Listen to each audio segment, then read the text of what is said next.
कभी भी प्रसाद में प्रमाद नहीं है। आपका व्रत है, प्रसाद लीजिए, किसी और को दे दीजिए, लेकिन प्रसाद लेने से कभी मना मत कीजिए।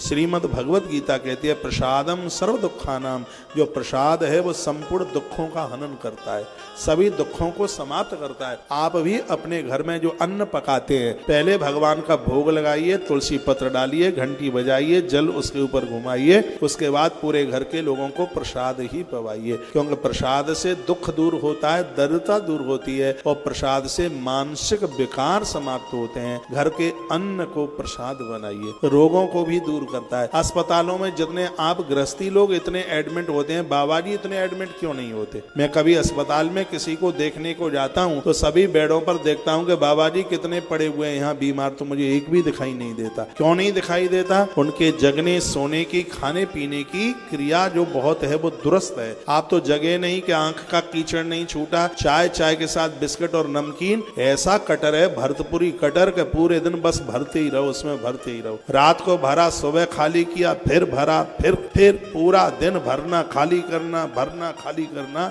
बस यही सदियों से चल रहा है। अरे आपके खाने में 6 घंटे का अंतर होना चाहिए। जो 6 घंटे का अंतर नहीं रखता उनकी किडनी फेल हो जाती है, उसको भी तो रेस्ट चाहिए ना काम करने के लिए। एकदम वो चली रहेगी, मशीनरी चलती रहेगी, उसको आप विराम नहीं दोगे तो और क्या होगा? वो फेल होगी। आपके खाने में नहीं कि पूरे दिन चलता ही रहता है मुंह, थोड़ा उसको विराम दीजिएगा। और ये नहीं है कि बस अब सुबह रात्रि को 12-1 बजे आप खाते हैं, 6 घंटा होता नहीं है, सुबह जगते ही फिर खाना पीना शुरू कर देते हैं, वही सड़ता रहता है, वही गलता रहता है, उससे बीमार हो जाते हो, सीधे अस्पताल के बेड को पकड़ लेते हो, और फिर इतनी दिक्कतें परेशानी होती है। घर के बच्चे भी कहते हैं अब तो मम्मी पापा चलते फिरते हाथ पांव से चले जाएं तो ही ज्यादा ठीक है। आज के युग में कोई सेवा करेगा? अरे भूल जाओ इस बात को बिल्कुल। इसलिए अपने स्वास्थ्य का ध्यान रखिए। धरती की सबसे बड़ी संपदा क्या है? पहला सुख है निर्मल काया, सबसे पहला सुख है कि आप स्वस्थ हो। दूसरा सुख है घर में माया, किसी का कर्ज आपके पास ना हो। तीसरा सुख है सुलक्षणा नारी, पत्नी झगड़ा ना करती हो। और चौथा सुख है पुत्र आज्ञाकारी। ये 4 चीजें आपके पास हैं तो दुनिया का तो वैभव आपके पास है।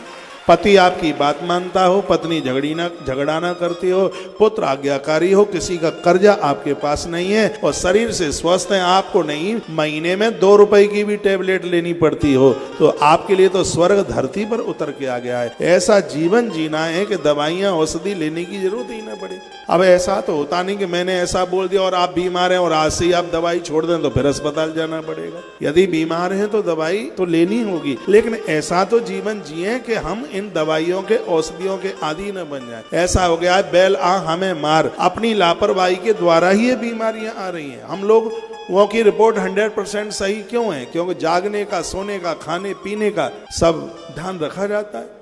और आपको तो रात को 1 बजे खिला लो, सुबह 5 बजे खिला लो, बिना नहाए धोए खिला लो, आंख में कीचड़ नहीं छूटा। चाय ले लो, ऊपर से गोलगप्पा भी ले लो, चाहे ठंडा ले लो, पहले ठंडा पी लिया, कोकोला पी ली, चाय ऊपर से पी ली, चाय के बाद फिर कोकोला पी लिया, फिर नींबू का पानी पी लिया, और फिर वो नारियल का पानी पी लिया, शरबत पी लिया, और ऐसी महाराज उसको वेस्टेज बॉक्स बना लिया कि जो आए पटक दो उसी में। ऐसा भाई क्यों कर रहे हो? माता ऐसा क्यों कर रहे हो? अपनी रसोई को दुरुस्त रखो। आपकी रसोई में पुरानी दालें हों, आपकी रसोई में पुराना गुड़ हो, आपकी रसोई में पुराने चावल हो, आपकी रसोई में रिफाइंड नहीं, आपकी रसोई में शुद्ध देसी घी हो, आपकी रसोई में मूंगफली का तेल हो, आप सबकी रसोई में सरसों का तेल हो। जिनकी रसोई में सरसों का तेल होगा, शनि महाराज उनको कभी परेशान नहीं करेगा। फिर जन्मपत्री ले लेकर के घूमे। ये चीजें स्वास्थ्य के लिए, सरसों का तेल कितना बढ़िया। चांद गंजी हो रही है क्योंकि सरसों का तेल बंद हो गया, इसलिए है। चमड़ी सूखी हो गई है, क्यों? इन्फेक्शन हो रहा है, क्यों?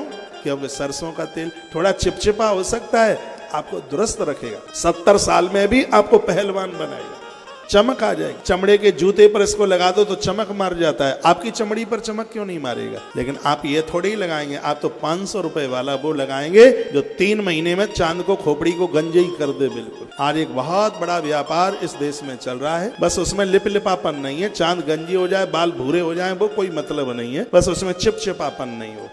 बस ये, अरे थोड़ा अपना ख्याल रखिए। आदमी तो कमा कमा करके महाराज उसको तो मृगी आ रही है, और आप एक बाजार करने को जाते हो 25,000 खर्च करके आ जाते हो। फिर कहते हो कि मन मुताबिक साड़ी नहीं मिली, फिर ये और बोल देते हैं। एक कहीं मैं घर में था, कहीं उनके साहब को जाना था कहीं किसी शादी में, तो वो कहती हम कहाँ पहन ले, हम पे तो कछुआतू ही ना है, और उसके पास 45 साड़ियां होंगी। ऐसा मत कीजिए, प्लीज मत कीजिएगा। वेस्टेज बिल्कुल भी नहीं। मैं आपको टंच नहीं कर रहा हूँ, क्योंकि मुझे 16 तारीख तक पंडाल भर के रखना है। ज्यादा टाइट कर दूंगा तो कल से पंडाल खाली नहीं हो जाएगा, तो मैं आपको टंच नहीं कर रहा हूँ। आपसे मैं बहुत स्नेह करता हूँ। आप मेरी माँ हैं, आप मेरी बहन है, आप मेरी जीजी हैं, मुझे आपका ख्याल है। आप मेरे भाई लोग बैठे हैं, आप मेरे यहाँ पिता तुल्य जन बैठे हैं, मुझे आपका ख्याल है। आप बीमार होंगे तो क्या मुझे तकलीफ नहीं होगी? मुझे बहुत तकलीफ होगी। इसलिए आप अपना ख्याल रखिए। बढ़िया सा ठीक से जीवन जीना है। भोर में सुबह पानी पिया करो, दोपहर में 1 कटोरी छाछ लिया करो, सोते समय आदत घर में डालो, 1-1 गिलास दूध सबके लिए हो। आपका 1 रुपया भी डॉक्टर्स लोगों के पास नहीं जाएगा। ऐसा जीवन जीना, वकीलों के पास पैसा ना जाए। अब वकीलों की घरवालियां बैठी हों तो बुरा ना माने, पति को बोल दो और कोई व्यापार कर ले। फिर तो आपका पैसा वकीलों के पास ना जाए, आपका पैसा थानेदार के पास, पुलिस इंस्पेक्टर के पास ना जाए, और आपका पैसा डॉक्टर लोगों के पास भी ना जाए। आप ऐसा जीवन जीने की कोशिश कीजिए कि आप बिल्कुल स्वस्थ रहें। अब डॉक्टरों की माँ बैठी हो तो मुंह मत लटका लेना, डॉक्टरों की घरवाली बैठी हो तो मुंह मत लटका लेना। हम तो भगवान से यही प्रार्थना करते हैं, आप सब स्वस्थ रहें, तंदुरुस्त रहें। ईश्वर के चरणों में तो हमारी यही प्रार्थना है। हमने ब्रह्म पुराण में पढ़ा है कि कोई स्वस्थ व्यक्ति यहाँ से मृत्यु होकर के जाता है, नारद जी सगरे देवताओं के पास घूम के आ जाते हैं, कहते हैं मृत्यु लोक से एक ऐसा व्यक्ति आ रहा है, अस्पताल में उसकी मृत्यु नहीं हुई है, वो स्वस्थ अपने समय से मरा है। सगरे देवता हाथ में फूल की डलियां ले लेकर उस जीव के ऊपर फूलों की वर्षा करते हैं, उसका स्वागत होता है। मैं ये कोई हंसाने के लिए ये बातें मैं नहीं बोल रहा हूँ, ये शास्त्रों में ये गृहीत जो बातें हैं वो अभिभूत कर देने वाली बातें। ऐसा जीवन जीना है, हमें बीमार होकर के नहीं मरना, हमें स्वस्थ ही जीवन, स्वस्थ जन्मे थे हम और स्वस्थ ही दुनिया छोड़ करके जाएंगे, बीमारू होकर के नहीं। अब आप कहोगे बीमारियां फंस गई हैं, निकल जाएंगी, बिल्कुल निकल जाएंगी। जो गाड़ियां कीचड़ में फंस जाती हैं तो एक बड़ी गाड़ी बुला ली जाती है, ट्यूशन करके उसको निकाल लिया जाता है। हाँ, ट्यूशन करके महापुरुषों का सानिध्य पा करके उन्होंने जो बातें कही हैं, तो इन बीमारियों से हम बिल्कुल नितांत बिल्कुल बाहर चल करके आ जाएंगे। अपने स्वास्थ्य का बिल्कुल ध्यान रखिएगा।